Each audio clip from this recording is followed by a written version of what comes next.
Namco over here in the black shirt. Dustin right here in the white shirt. Bi-weekly baseball show. As always, if you got any questions, go ahead, go in the forums and post them. Check out all our other videos. We got some football stuff going up. Football! Mr. Nameco's been doing some of those by himself. Looking pretty good. But let's talk about some guys. Is it time to panic on? We've had a lot of big name first round, second round guys that have not been doing well. So what I'm going to do is I'm going to list off some names to the CEO and president of Fantasy Smack Talk, Dustin Barkley. If he says it is not time to panic and you own them, then you want to keep them. If he says it's not time to panic and you do not own them, that means the owner might be panicking, so send some lowball offers. If he says, don't worry about it is time to panic, then...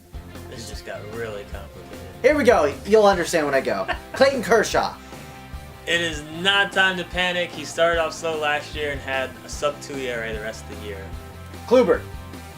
I'm a little nervous about Kluber. I was a big fan of him coming into the year, but the only reason I'm nervous is because it was kind of, not necessarily fluky, but last year definitely kind of came out of nowhere, so maybe time to That's panic. a little panic mode. Cargo. Yeah, it's I'm nervous about Cargo. It's slowly been. Yeah, I'm nervous about Cargo. All right, McCutchen. You love him. Not worried at all. If you can trade, get him cheap, definitely do it. If you can get him even for second or early third round value, I mean, even early second, I mean, I still think he's a top 5 guy probably. It's a little scary though, but not panicking. Then your boy Carlos Gomez.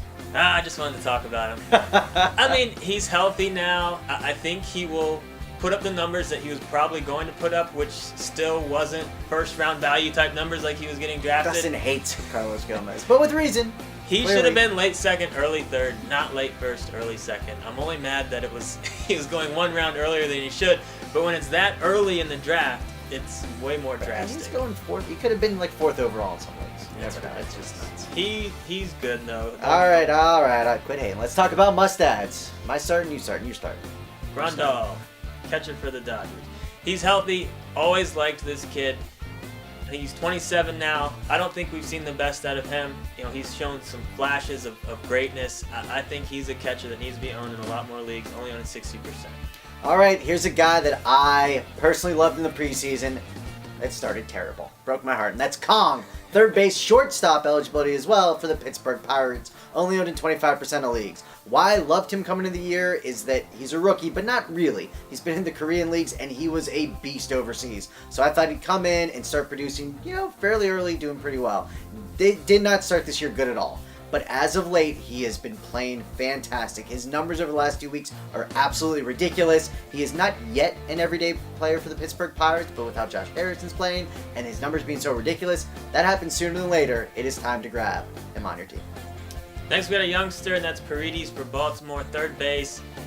We talked about him last week as a must-add in deeper leagues, but at this point, I think it's must-add in all leagues. This guy is very impressive. He's been getting a lot of hype.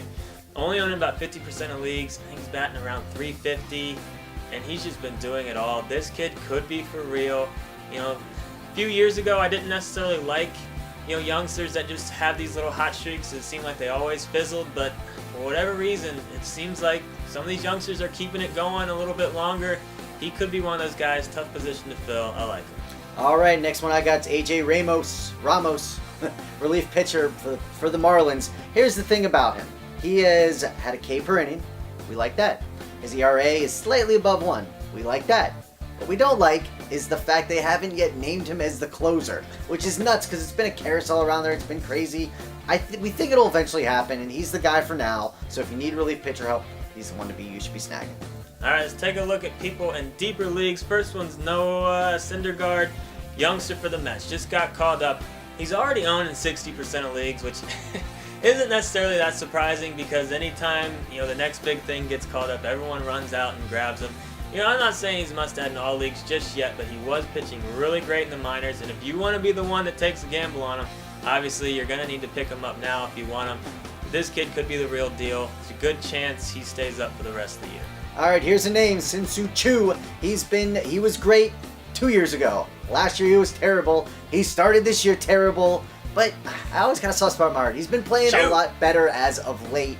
So, deeper leagues, if he is available, he is owned in like 60% of leagues, but if he is available, maybe it's the time to pick him up. You figure he should be getting a decent amount of runs, hit for a decent average, get some power. He was always like that 2020 guy. Everyone thought that he was going to be the next lock 2020 every year. And clearly that hasn't happened as of yet, but he's been playing better, hence deeper Why leagues. he's on the list. We have a Chris Young sighting. Haven't said his name in a while. I loved him when I was the biggest Chris Young fan. You were a big Chris I Young loved fan, him. and he is back. Kansas City starting pitcher. The guy's been pitching great. I mean, he had stretches in the past where he was solid, just kind of disappeared, but I mean, it's hard to ignore what he's done so far this year. Only on 35% of leagues. He's worth a shot. Like I said, he's had stretches before. Just a big boy. You just assume it's just everything about him. He is a big boy. All right, I got a pitcher, and that's Timmy Lincecum. Another guy coming back. So, wow. Here's the stats. I'm just going to read them off real quick. In 36 innings, 3 wins, 28 Ks, 2 ERA, 1.19 WHIP, 4 quality starts. What's not to like? What's not to like? Pick him up. Timmy boy. Next, Rafael Soriano, relief pitcher on no team currently. Only on 10% of leagues. There's been rumors going around that Miami might go after Soriano, making that whole situation even more of a mess.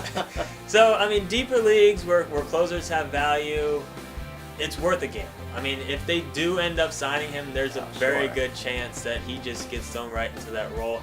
You know, the reluctancy to name Ramos the starter or the closer for them just kind of already shows you that they don't really have a guy that they're that confident in. So Soriano could be given a shot for them. All right.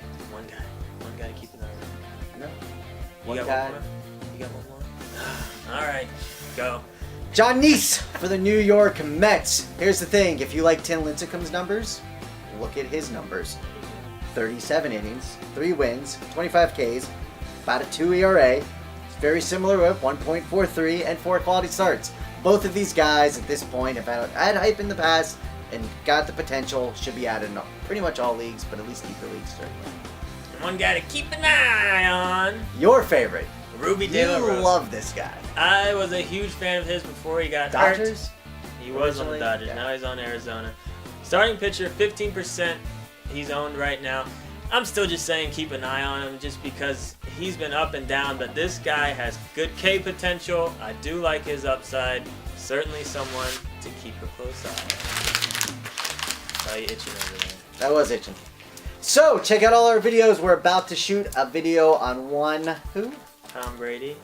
Tom Brady. Oh, terrible. Football videos coming as well. Keep an eye out for them. But like these, subscribe, leave a comment. We like those. Help our brother out.